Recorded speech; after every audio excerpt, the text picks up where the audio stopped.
Hi everyone. Hi everyone. Hello.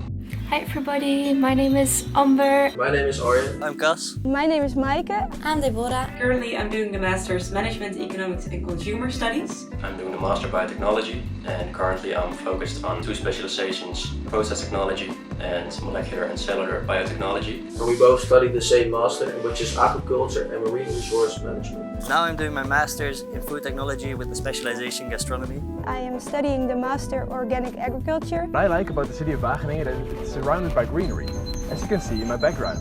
And what I really like from this master is that it really is a nice mix of lectures, tutorials, but also practicals, so also lab work. It's quite a small master, so we're with I think around 30 people with 11 nationalities, so I think that's really cool. I live in the city center of Wageningen with 9 other students, both male and female. We all like to play sports a lot, so we do that with each other.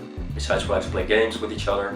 We have movie nights. My tip to future master students would be to really take a look at the courses which are offered in the program you're interested in. So this gives you really a good view of what the master program would look like. My advice when you don't know what to study yet is to get as much as information about the studies you're doubting between, to get a full overview of what the masters are offering, to make sure that you choose the right study. If you have any questions about your master choice, you can contact the WUR or other students at the WUR University, and good luck with your choice. So if you like this video, you can go to WURtube and see also other videos about other master programs. And please do not forget to like this video.